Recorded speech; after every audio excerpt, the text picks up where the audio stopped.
இந்த எக்ஸாம் பயம் அப்படின்றது வந்து 10ன்னு இல்லை, 10th 12th டிஎன்பிஎஸ்சி வரைக்கும் கூட பல பேர் வந்து என்கிட்ட இந்த கம்ப்ளைண்ட்டோட வந்திருக்காங்க. எக்ஸாம் பயம் அப்படின்னா என்ன? எக்ஸாம் ஆங்ஸைட்டி இல்லை எக்ஸாம் பதட்டம் அப்படின்னா என்ன? எக்ஸாம்னா பயம் வராதவங்க இருக்க முடியுமா? எல்லாருக்கும் வணக்கம். போன வீடியோட முடிவில் நான் தூக்கத்தை பற்றி பேசுகிறேன் அப்படின்னு சொன்னேன்.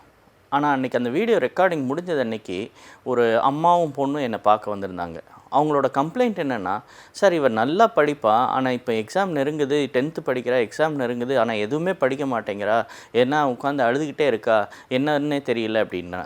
அவள் இந்த பொண்ணுகிட்ட என்ன அப்படின்னு விசாரித்தா அவளுக்கு எக்ஸாம் அப்படின்றது ரொம்ப பயமாக இருக்குது அப்படின்னு சொல்கிறா. ஸோ இந்த எக்ஸாம் பயம் அப்படின்றது இப்போ ஒரு எக்ஸாம் சீசன்றதுனால நிறைய பேர் இந்த மாதிரி கம்ப்ளைண்ட்டோடு வர்றாங்க. ஸோ இதை பற்றி நான் வந்து சரி எல்லாருக்கும் என்ன மாதிரியான இன்ஃபர்மேஷன் கிடைக்குது அப்படின்றதுக்காக யூடியூப்பில் தேடி பார்த்தேன். பட் இந்த இதை பற்றி பல பேர் ரொம்ப ஜென்ரல் அட்வைஸ் தான் பண்ணியிருந்தாங்க. இந்த எக்ஸாம் பயம் அப்படின்றது வந்து 10ன்னு இல்லை, 10th 12th டிஎன்பிஎஸ்சி வரைக்கும் கூட பல பேர் வந்து என்கிட்ட இந்த கம்ப்ளைண்ட்டோட வந்திருக்காங்க. இதில் நான் அவங்களுக்கு சொல்கிற அட்வைஸை இப்போ நம்ம ஒரு வீடியோவாக பண்ணால் என்னன்னு சொல்லிச்சு. வழக்கமாக யூடியூப்பில் கிடைக்காத விஷயங்கள் நம்மளால் சொல்ல முடியும் அப்படின்னு தோணுச்சு. அதனால தான் இந்த வீடியோ. இந்த வீடியோவில் நான் யூஸ் பண்ணுற சிபிடி அப்படின்ற டேர்ம் வந்து உங்களுக்கு தெரியல அப்படின்னா இதுக்கு முந்தின வீடியோவை பாருங்கள், அது உங்களுக்கு புரியும். அப்போ வீடியோவுக்கு போகலாமா?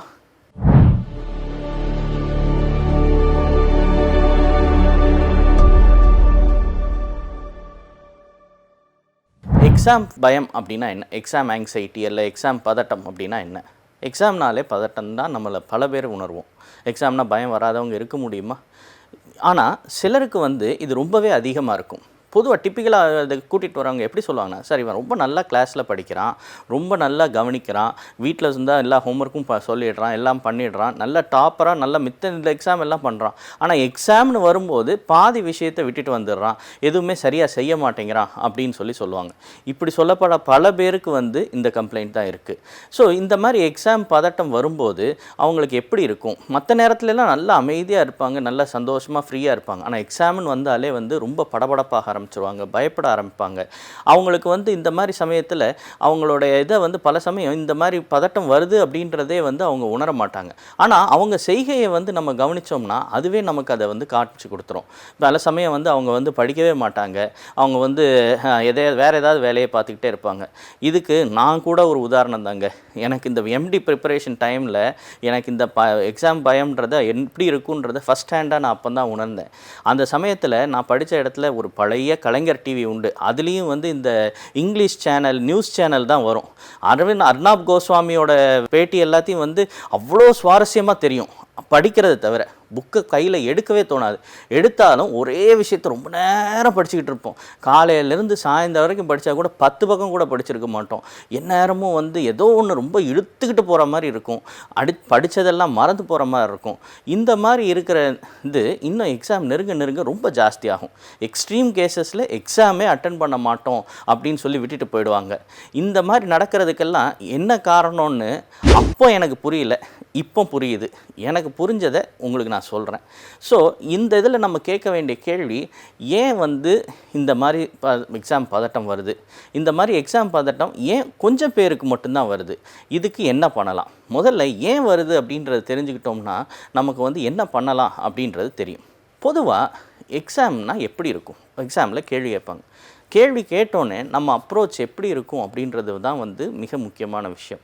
கேள்வி கேட்டோன்னே நம்ம வந்து அந்த கேள்வியை வந்து ஒரு தைரியமாக உணர்ந்தோம்னா நம்ம வந்து எப்படி அதை இது பண்ணுவோம்னா இம்மீடியட்டாக வந்து நம்மளுடைய என்ன படித்தோம் அப்படின்றது மெமரியை யோசிப்போம். மெமரியை யோசித்து அதுக்கு வந்து சரியான பதில் சொல்லுவோம். ஆனால் அதே சமயம் அந்த கேள்வியை ஒரு அச்சுறுத்தலாக, ஒரு த்ரெட்டாக நம்ம உணர்ந்தோம்னா அடுத்த நிமிஷம் நம்மளோட மெமரி வந்து தடைப்பட்டு போகும். நம்மளால் படித்த மெட்டீரியலை ரிட்ரீவ் பண்ண முடியாது, படித்தது என்ன அப்படின்றது ஞாபகத்துக்கு கொண்டாட முடியாது. அப்போது நம்மளை மீறி ஒரு சோக் ஆகிடுவோம். சோக் ஆகும்போது நம்மளோட எண்ணங்கள், நம்மளுடைய செய்கைகள்லாம் மாறும்போது நம்ம வந்து எக்ஸாமில் பெர்ஃபார்ம் பண்ண முடியாது. இதுதான் வந்து எவ்வளோ தான் நம்ம படிச்சிருந்தாலும் அதை நம்மளோட மெமரியிலேருந்து எடுக்க முடியாது. இதுதான் வந்து எக்ஸாம் பதட்டம் அப்படின்னு சொல்கிறது. இந்த மாதிரி செய்ய முடியாத போது அவங்களால பதில் சரியாக செய்ய முடியாது, பதில் அளிக்க முடியாது. அந்த பதில் அளிக்க முடியாத போது அவங்களுடைய பெர்ஃபார்மன்ஸ் வந்து ரொம்பவே கம்மியாகும். பொதுவாக நம்மள்கிட்ட ஒரு எக்ஸாமில் ஒரு கேள்வி கேட்டாங்கன்னா அதை நம்ம 2 வகையாக உணர்வோம். அந்த எக்ஸாம் பற்றின ஒரு பாசிட்டிவ் அப்ரோச் இருக்கிறவங்க, பதட்டம் இல்லாமல் இருக்கிறவங்க அதை ஒரு தைரியமாக உணர்வாங்க. அவங்களுக்கு இந்த எக்ஸாம் அந்த கேள்வியை தான் வந்து தெரியும். அந்த கேள்விக்கு பதிலை வந்து அவங்களால அவங்க மெமரியிலேருந்து ரிட்ரீவ் பண்ணி என்ன படித்தோமோ அவங்க மெமரியில் பதிஞ்சதை எடுத்து பதில் சரியாக அளிக்க முடியும். ஆனால் அதே சமயம் இந்த கேள்வியை ஒரு அச்சுறுத்தலாக, ஏன்னா நமக்கு வந்து நம்மள்கிட்ட கேட்குறாங்க அப்படின்ற அந்த ஒரு பயத்தோட இந்த கேள்வியை நம்ம ஆன்சர் பண்ணணும் அப்படின்ற மாதிரி ஒரு த்ரெட்டாக அதை பார்க்குறவங்களுக்கு அவங்களோட மெமரியை அக்சஸ் பண்ண முடியாது. அப்போ அந்த மெமரியை அக்சஸ் பண்ண முடியலன்னா அவங்க என்ன தான் படிச்சிருந்தாலும் அவங்களால சரியாக பதில் அளிக்க முடியாது. ஸோ அந்த மாதிரி சமயத்தில் அவங்களால வந்து நல்லபடியாக ஆன்சர் பண்ண முடியாமல் போவாங்க. இந்த பதிலளிக்கிறதே ரொம்ப கஷ்டமாக இருக்கும். இதை தான் நம்ம குறிப்பாக வந்து எக்ஸாம் பதட்டம்னு சொல்கிறோம். ஏன் நம்ம வந்து இந்த மாதிரி இந்த ஒரு எக்ஸாமை அச்சுறுத்தலாக உணர்கிறோம், ஏன் வந்து இந்த மாதிரி சிலருக்கு மட்டுமே இந்த மாதிரி எக்ஸாம் பதட்டம் வருது அப்படின்னு நம்ம கேட்டோம்னா அதை வந்து நம்ம வந்து விலாவாரியாக பார்க்கணும். ஸோ இதுக்கு வந்து 2 வகையாக பதில் சொல்லலாம். ஒன்று, அந்த பர்டிகுலர் எக்ஸாம் பற்றின ஃபேக்டர். அதாவது யோசிச்சு பாருங்கள், 5th ஸ்டாண்டர்ட் ஃபைனல் எக்ஸாமுக்கும் 10th ஸ்டாண்டர்ட் ஃபைனல் எக்ஸாமுக்கும் என்ன வித்தியாசம்? 5th முடித்தா 6th போகிறோம், 10th முடித்தா 11th போகிறோம். ஆனால் நம்ம அப்படியா 10th எக்ஸாம் பார்க்குறோம்? 10th எக்ஸாமுக்கு வந்து வந்தோடனே 10th வந்தோடனே நம்ம சுற்றி இருக்கிறவங்க நம்ம ஃபேமிலி இது எல்லாம் 10th வந்துட்டு பார்த்து படி, நல்லா படி, இந்த வருஷம் பப்ளிக் எக்ஸாம் நல்லா பண்ணணும் இப்படியே ஒரு பெரிய ஒளிவட்டத்தை அதை உருவாக்குவாங்க.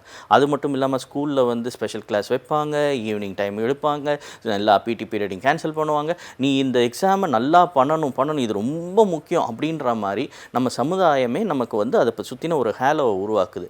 அப்போ இயல்பாக ஐயோ இந்த எக்ஸாம் ரொம்ப முக்கியம், நம்ம வந்து பண்ணணும் அப்படின்ற அந்த ஒரு வித்தியாசம், அந்த ஒரு இது வந்து ஹேலோ வந்து அதுக்கு உருவாகும் போது நம்மளை மீறி ஒரு பதட்டம் வர ஆரம்பிக்கும். நம்ம விழுந்து படிப்போம். இன்ஃபேக்ட் அந்த விழுந்து படிக்கிறது தான் நம்மளோட பதட்டத்தினுடைய ஆரம்பமே. அந்த மாதிரி நேரத்தில் பர்டிகுலர் ஸ்டூடெண்ட் ரிலேட்டட் ஃபேக்டர், அவங்க பசங்களுக்கு வந்து இருக்கக்கூடிய விஷயங்கள் வந்து ரொம்ப கஷ்டம் கொடுக்கும். முதல் விஷயம் என்னென்னா எல்லாரோட குணம்.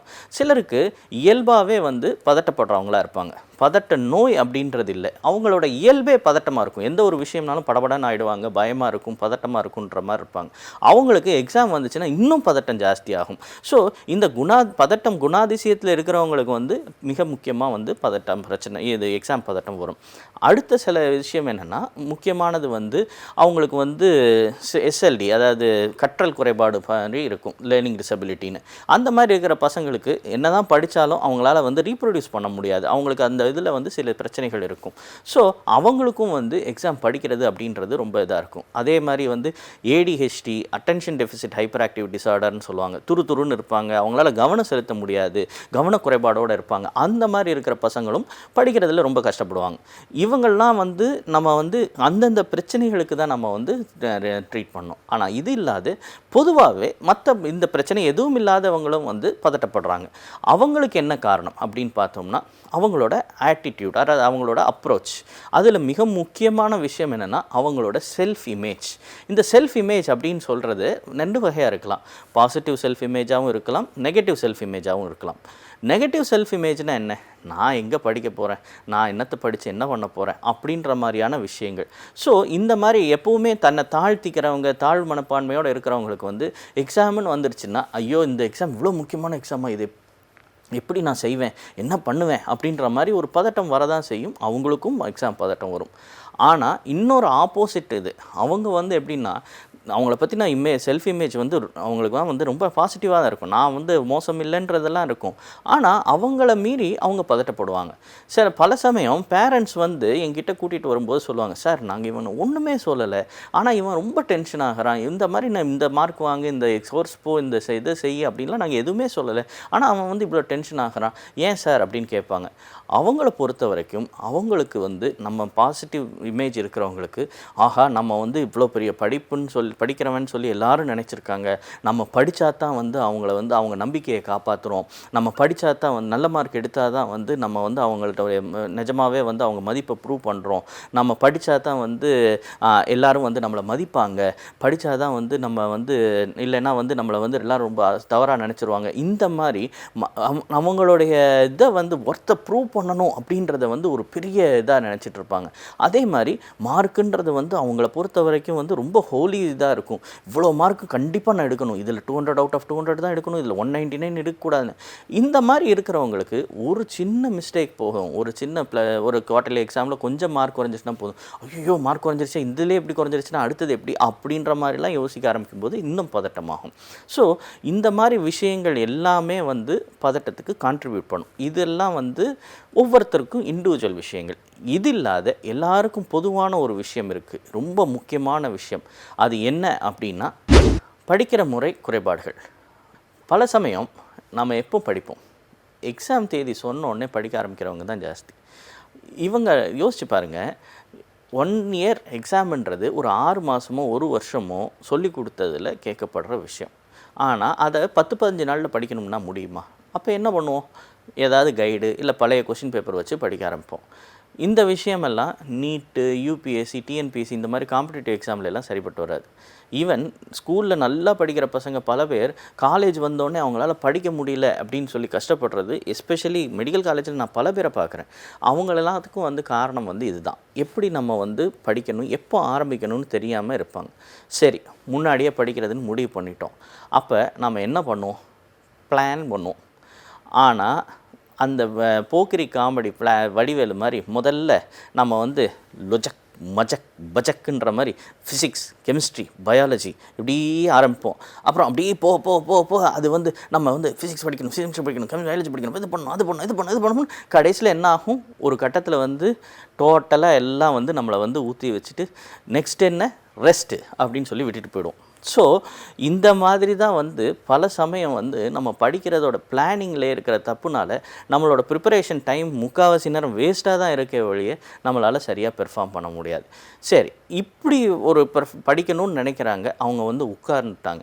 அப்போது அவங்களுக்கு என்ன ஆகும், அப்போ படிக்க உட்காரும்போது 2 வகையான விஷயங்கள் நடக்கும். முதல் விஷயம் மனசு சம்மந்தப்பட்டது, நம்மளுடைய சிந்தனைகள், படிப்பை பற்றின கவலைகள். என்ன மாதிரியான கவலைகள், படிக்க உட்காந்துட்டோம், ஒரு தடவை படிச்சிரும், படித்ததுக்கப்புறம் நம்ம என்ன பண்ணுவோம், இது என்ன படித்தோம் அப்படின்னு சொல்லி மனசுக்குள்ளே சொல்லி பார்ப்போம். பார்த்தா ஒன்றுமே ஞாபகம் வரல. ஏன் ஞாபகம் வரல, நம்ம படித்த வகையில் குறைபாடாக இருக்கலாம், நம்ம வந்து எப்படி அதை ஞாபகம் வச்சுக்கணுமோ அந்த மாதிரி படிக்காதனால இருக்கலாம், நம்ம படித்த போது அதில் கவனம் செலுத்தாததாக இருக்கலாம். ஆனால் இந்த விஷயமெல்லாம் நமக்கு தோணாது. உடனே என்ன தோணும், ஐயோ இந்த சின்ன போர்ஷனே ஞாபகம் வரல, அப்போ நாளைக்கு வந்து நான் ஃபுல்லாக படிச்சுட்டு எப்படி ஞாபகம் வச்சு எக்ஸாம் எழுத போகிறேன், நான் என்ன பண்ண போகிறேன். ஏற்கனவே வந்து நாம் வந்து எக்ஸாம் பண்ணணும், நல்லா பண்ணணும் அப்படின்ற பயத்தில் இருக்கிற போது இந்த ஒரு தாட் வந்துச்சுன்னா என்ன ஆகும், பயமாக ஆரம்பிச்சிடும். அடுத்த நிமிஷம் வந்து மனசெல்லாம் வந்து கஷ்டமாக ஆரம்பிச்சிடும். நம்ம வந்து திரும்ப அதை படிக்க ஆரம்பிப்போம். எவ்வளோ தடவை படித்தாலும் என்ன ஆகும், சோக் ஆகிடும், நமக்கு வந்து மண்டையில் ஏறவே ஏறாது. இதுக்காக வந்து நம்மளை செல்ஃப் ப்ளேம் பண்ண ஆரம்பிப்போம். முதல்லேருந்தே இதை படிச்சிருந்துருக்கலாமே, இப்போ வந்து எக்ஸாம் என்ன ஆகும், இப்போ மார்க் என்ன ஆகும், இப்போ மார்க் எப்படி நான் வந்து ஃப்யூச்சர் இது பண்ண போகிறேன், இதில் மார்க் வரலைன்னா நம்ம என்ன பண்ண போகிறோம் அப்படின்போம். ரொம்ப எக்ஸ்ட்ரீம் கேஸில் டோட்டலாக ஃப்ரீஸ் ஆகிடும். ஃப்ரீஸ் ஆகிடுச்சுன்னா என்ன பண்ணுவோம், புக்கு முன்னாடி அப்படியே சும்மா உட்காந்துருப்போம், எதுவுமே நமக்கு படிக்க தோணாது. எவ்வளோ படித்தாலும் ரொம்ப ஸ்லோவாக 1 மணி நேரத்தில் படிக்க வேண்டிய, அரை மணி நேரத்தில் முடிக்க வேண்டிய போர்ஷனை நம்ம வந்து ஒரு அரை நாளைக்கு எடுத்து இது பண்ணுவோம். சிம்பிளான கான்செப்ட் கூட நமக்கு வந்து புரியவே புரியாது, என்ன சொல்ல வர்றாங்கன்னே வந்து இது பண்ணாது, புரிஞ்சிக்க முடியாது. ஸோ இந்த இதுக்கு வந்து நமக்கு என்ன தோணும், எதுக்கு போய் நம்ம வந்து இந்த ஸ்கூலில் போய் படிக்கிறோம், எதுக்கு இந்த காலேஜ் படிக்கிறோம், இதெல்லாம் வெட்டி வேலை, இதெல்லாம் எப்படியும் நம்ம ஃபெயில் ஆகிடுவோம் அப்படின்ற மாதிரிலாம் தோண ஆரம்பிக்கும். ஸோ இந்த மாதிரி இல்லாமல் நம்ம வந்து அதுவும் இல்லாமல் ஃபோக்கஸ் பண்ண ஆரம்பித்தோன்னா மனசு அங்கே நிலையே இருக்காது, எங்கெங்கேயோ போகும். நேற்றுக்கு பார்த்துட்டு பார்த்த படம், இந்த அடுத்த இது மேட்ச் என்ன ஆச்சு, ஸ்கோர் என்ன ஆச்சு, இதே மாதிரி இருக்கும். இதில் வேறு நம்ம வந்து என்னென்னா ஒரு ஸ்டடி குரூப்புன்னு வச்சுருப்போம், இந்த வாட்ஸ்அப்லாம் நிறைய ஸ்டடி குரூப்புன்னு இருப்போம். இல்லை நமக்குன்னு ஒரு ஃப்ரெண்டு இருப்பான், அவன் வந்து ஃபார்வர்ட் கால் பண்ணி இதை நான் படிச்சிட்டேன், அதை நான் படிச்சிட்டேன். அந்த ஸ்டடி குரூப்பில் பார்த்தோம்னா, ஹேவ் யூ ஸ்டடிட் திஸ், இதை முடிச்சிட்டியா, அதை பண்ணிட்டியான்லாம் மெசேஜ் வரும். அவன் ஃபோன் பண்ணி இப்படி சொல்லுவாங்க, அவ்வளோதான், ஐயோ இந்த கொஸ்டின்லாம் அவங்கெல்லாம் முடிச்சிட்டாங்க, நம்ம இன்னும் எதுவுமே படிக்கலையே, நம்ம இப்போ நம்ம வச்சுக்கிட்டே இருக்கோமே அப்படின்னு சொல்லி சொல்லணும். அப்போ வந்து என்ன ஆகும், கடைசியில் வந்து இது எதுக்கு படிக்கவே இல்லை, படிக்கவே வேணாம் அப்படின்னு சொல்லி மூடி வச்சுருவோம். ஸோ இந்த மாதிரியான ஒரு எண்ணங்கள் வரும்போது நம்ம வந்து நம்மளுடைய படிப்பு பதட்டம் வந்து ரொம்ப ஜாஸ்தியாகும். அடுத்த இடத்துல பதட்டம் எப்போ வரும்னா நம்ம உடல் ரீதியான மாற்றங்கள். நான் முன்னாடியே ஒரு வீடியோவில் சொல்லியிருக்கேன், பதட்டப்படும் போது உடம்பில் சில கெமிக்கல்கள் சுரக்கும், அந்த கெமிக்கல்கள்னால சில மாற்றங்கள் நடக்கணும். அந்த மாற்றங்கள் இங்கேயும் நடக்கும். என்ன ஆகும், டென்ஷன் ஆகும். பின்னந்தலை வலிக்கும். பல சமயம் அவங்க எல்லாம் சொல்லுவாங்க, சார் பின்னந்தலை புட்டிச்சு இப்படியே வலிக்கிற மாதிரி இருக்குது சார், தலைவலினால என்னால் படிக்க முடியல. தலைவலி வர்றதே நீ படிக்க முடியாதனால தான் நான் சொல்லுவேன். அதே மாதிரி உள்ளுக்குள்ளே என்னோ மாதிரி பண்ணுற மாதிரி இருக்கும், ஏதோ ஒன்று ஓடுற மாதிரி இருக்கும், ஏதோ ஒன்று டிஃப்ரெண்ட் சென்சேஷன்ஸ் இருக்கிற மாதிரி இருக்கும், நெஞ்சு படபடக்கிற மாதிரி இருக்கும், கை கால்லாம் வேர்த்து விடுற மாதிரி இருக்கும், வயிற்ற கலக்கிற மாதிரி இருக்கும், என்னன்னே தெரியாமல் எல்லா விஷயத்துலையும் ஒரு எரிச்சல் வந்துக்கிட்டு இருக்கிற மாதிரி இருக்கும். இந்த மாதிரியான உணர்வுகள் அடுத்த விஷயம் நமக்கு பதட்டத்தை இது பண்ணுறது, கஷ்டப்படுத்துறது. ஸோ இந்த உணர்வுகள் படிக்க ஆரம்பிக்கும் போதே வரும். புக்கை எடுத்து வச்சோடனே ஒரு மாதிரி ஃபீல் பண்ணுவோம், நம்ம படிக்க தோணாது, மூடி வச்சுட்டு போயிடுவோம். ஸோ இந்த ரெண்டும் சேர்ந்து நடக்கும்போது நம்மளை மீறி சில விஷயங்கள், தேவையில்லாத விஷயங்களில், படிப்புக்கு சம்மந்தமில்லாத விஷயங்களில் ஈடுபடுவோம். அது என்ன, ஒரு இடத்துல உட்கார மாட்டோம். பல சமயம் எனக்கு நல்ல ஞாபகம் இருக்குது, நான் 12th எக்ஸாமில் படிக்கும்போது படிக்கிறதுக்குன்னு போய் ரூமை லாக் பண்ணோடனே தான் ஆஹா தண்ணி எடுத்துகிட்டு வர மறந்துட்டோன்னு தோணும். டக்குன்னு திறந்துட்டு போய் தண்ணி எடுத்துகிட்டு வருவோம்.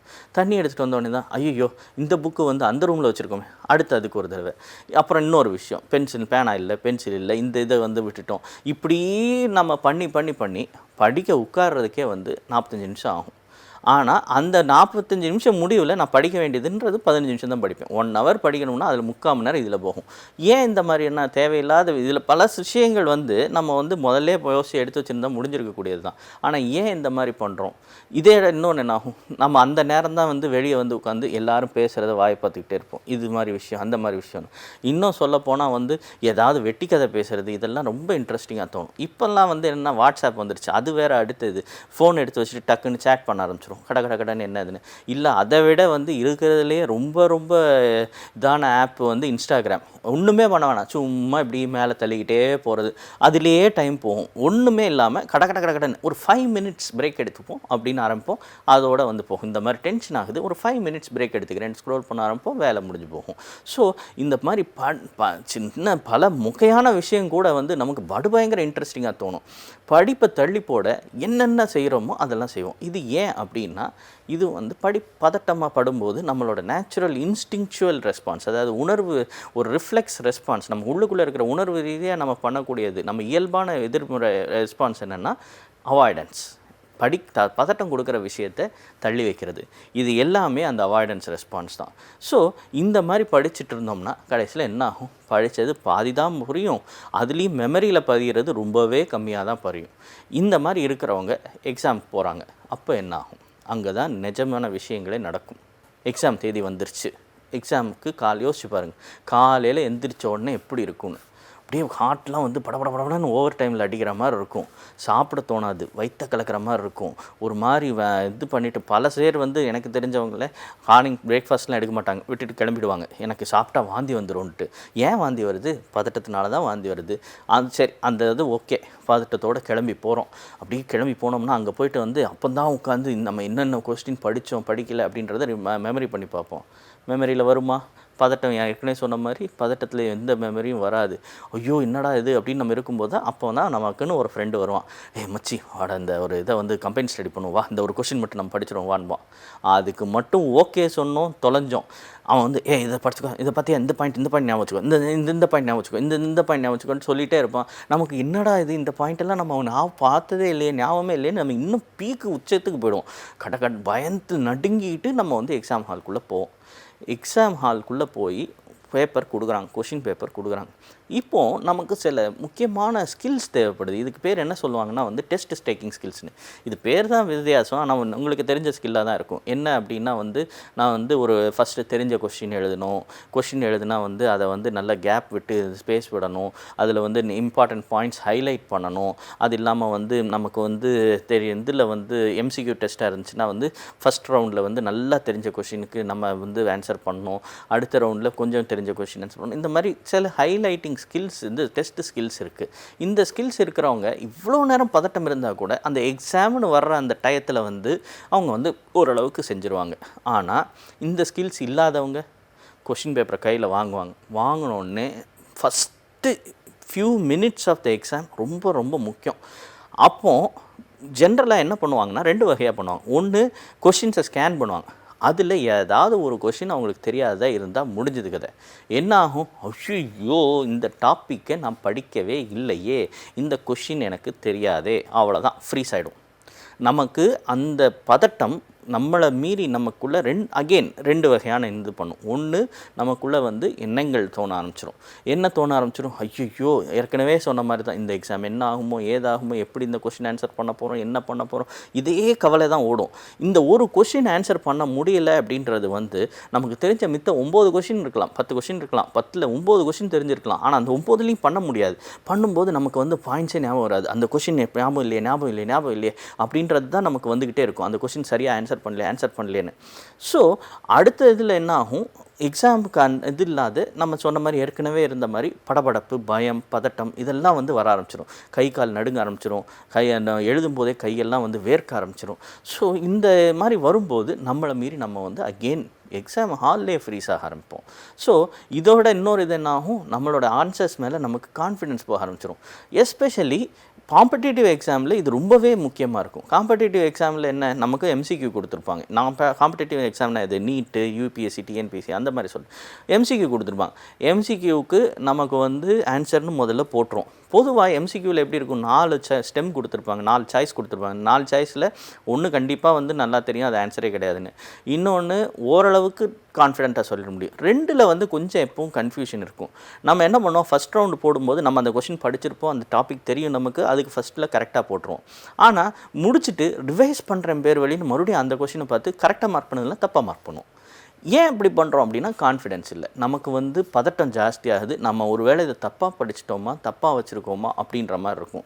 நம்ம ஒரு மெமரியை நம்ம படித்ததை அக்சஸ் பண்ணணும், ஞாபகப்படுத்தி பார்க்கணும்னா நமக்கு அந்த நேரம் தான் வந்து கன்ஃபியூஸ் ஆகும். இதுவா அதுவா. ஏன் இவ்வளோ நேரம் நான் சொன்ன மாதிரி ஃபால்ட்டி ஸ்டடி டெக்னிக் இது எல்லாத்தினாலே நம்மளால் அக்சஸ் பண்ண முடியாது. ஸோ இந்த எக்ஸ்ட்ரீம் கேசஸ் என்ன ஆவாங்க, எக்ஸாம் எழுதுறதே விட்டுருவாங்க. எக்ஸாம் எழுத விட்டுட்டு நான் நிறைய சமயம் பார்த்துருக்கேன். நிறைய எக்ஸாமில் பாதி எக்ஸாமில் படக்குன்னு படுத்துருவாங்க. டேபிள் மேலே படுத்துட்டு அப்படியே யோசிச்சுட்டு இருப்பாங்க. அவங்களால வந்து பெர்ஃபார்ம் பண்ணவே முடியாது. ஸோ அப்போ என்ன ஆகும், எப்படா பெல் அடிப்பாங்க, பெல் அடித்தோடனே வந்து அந்த பேப்பரை மடித்து கொடுத்துட்டு கிளம்பி போய்டும். வெளியே போய் அந்த பேகை எடுத்து வைப்போம், அப்போ தான் எல்லாம் ஞாபகம் வரும். ஆஹா, இந்த இதெல்லாம் நமக்கு வந்து நம்மளாம் தெரியுமே, இந்த ஆன்சர் தானே, இது தானே, இதை நம்ம சொல்லாமல் விட்டோமேன்னு சொல்லி நமக்கு இதாகும். அப்போ என்ன பண்ணுவோம், என்னடா இது இவ்வளோ கஷ்டப்பட்டு படித்து என்ன பிரயோஜனம், கடைசியில் எக்ஸாம் விட்டுட்டியே, இன்னும் நம்மளை செல்ஃப் ப்ளேம் பண்ண ஆரம்பிப்போம். இன்னும் நமக்கு வந்து பதட்டமாகும். ஒரு எக்ஸாம் அட்டன் பண்ண நம்மளோட கான்ஃபிடென்ஸ் இந்த மாதிரி பண்ண குறைஞ்சிக்கிட்டே வரும். ஸோ இதெல்லாம் மறுபடியும் முதல்லேருந்து ஆரம்பித்து வரும். இப்போது உங்களுக்கு எக்ஸாம் பயம் அப்படின்றது எவ்வளோ காம்ப்ளெக்ஸான விஷயம் அப்படின்னு உங்களுக்கு புரிஞ்சிருக்குன்னு நினைக்கிறேன். இது ஒரு ஜென்ரல் மாடல். இந்த இதில் ஒவ்வொரு குழந்தையும் ஒரு மாதிரி, அவங்க பயப்பட காரணம் வேறையாக இருக்கலாம். ஆனால் அதே பயத்தை வேறு ரீசன்னால் வந்து அவங்க வந்து பயப்படலாம். ஆனால் இந்த பயத்தை குறைக்க நம்ம என்ன பண்ணலாம்? நான் ஏற்கனவே சொன்ன இந்த மாடலை மறுபடியும் யோசிச்சு பாருங்கள். நமக்கு இந்த இடத்துல பயத்தை குறைக்கிறதுக்கு, மாற்றம் வர்றதுக்கு 3 விஷயங்கள் நம்ம பண்ணுறதுக்கு வாய்ப்பு இருக்குது. 1, படிக்கிற முறை. பல சமயம் நம்ம எப்படி படிக்கணும் அப்படின்னு தெரியாமலே படிக்கிறோம். நமக்கு படிக்கிறது நமக்கு எஃபெக்டிவாக இல்லை அப்படின்னாலும் அதே தான் திரும்பி பண்ணிகிட்ருக்கோம். அப்படி மாற்றாமல் படிக்கும்போது என்ன ஆகுது, நமக்கு வந்து நம்மளுடைய மெமரியில் அதை என்கோட் பண்ணுறது, அதை பதிக வைக்கிறது அப்படின்றது ரொம்ப கஷ்டமாக போயிடுது. ஸோ படிக்கிற ஸ்டடி ஸ்கில்ஸை தெரிஞ்சுக்கிறது ரொம்ப ரொம்ப முக்கியம். 2வது விஷயம், சிந்தனைகள். நான் ஏற்கனவே சொன்ன மாதிரி படிப்பு பற்றின கவலைகள், எக்ஸாம் பற்றின கவலைகள், நான் ஏற்கனவே சிபிடி வீடியோவில் சொன்ன மாதிரி நம்ம சிந்தனைகள் தான் நம்மளோட உணர்வுகளை தீர்மானிக்குது, நம்ம உணர்வுகள் தான் நம்மளோட செயல்களை தீர்மானிக்குது. ஸோ இந்த சிந்தனைகளை நம்ம மாற்றாத வரைக்கும், இந்த சிந்தனைகளுக்கு ஒரு மாற்று நம்ம கொடுக்காத வரைக்கும் இந்த எக்ஸாம் பற்றின பயத்தை வந்து நம்மளால் குறைக்கவே முடியாது. 3வது விஷயம், உடல் ரீதியான மாற்றங்கள். இது ரொம்ப ஆட்டோமேட்டிக்கு. நம்ம ஒரு விஷயத்தில் திரும்ப பதட்டப்பட்டு பழகிட்டோம்னா அதுக்கு எக்ஸ்போஸ் ஆனாலே நம்ம உடம்பு ஆட்டோமேட்டிக்காக அந்த மாதிரி ரியாக்ட் ஆக ஆரம்பிக்கும். ஸோ ஆட்டோமேட்டிக்காக புக் எடுத்து வச்சாலே தலை வலிக்குது, எனக்கு புக்கில் படிக்கணும்னு உட்கார்ந்தாலே ஒரு மாதிரி பயமாக இருக்குது, பதட்டமாக இருக்குது, படபடப்பாக இருக்குது, இந்த மாதிரி சொல்கிறவங்க நிறைய பேர் இருக்காங்க. ஸோ இந்த விஷயத்துலையும் நம்ம இன்டர்ஃபியர் பண்ணணும். ஸோ இந்த 3 இடங்கள் தான் நமக்கு வந்து எக்ஸாம் பதட்டத்தை குறைக்கிறதுக்கு இருக்கிற வழி. ஸோ அடுத்து வர்ற வீடியோக்களில் இதை பற்றி ஒன்றா நான் சொல்ல போகிறேன். என்னால் முடிஞ்ச அளவுக்கு இதில் உங்களுக்கு நான் வந்து தனிப்பட்ட முறையில் நீங்களே பண்ணிக்கிற மாதிரியான என்னென்ன விஷயங்கள் இருக்குது, என்ன பண்ணலாம் அப்படின்றத பற்றி நான் வந்து சொல்கிறேன். அது வரைக்கும் உங்களுக்கு எதுவும் சந்தேகங்கள் இருந்தால் கமெண்ட் பாக்ஸில் போடுங்க. அது வரைக்கும் டேக் கேர்ஸ், பை.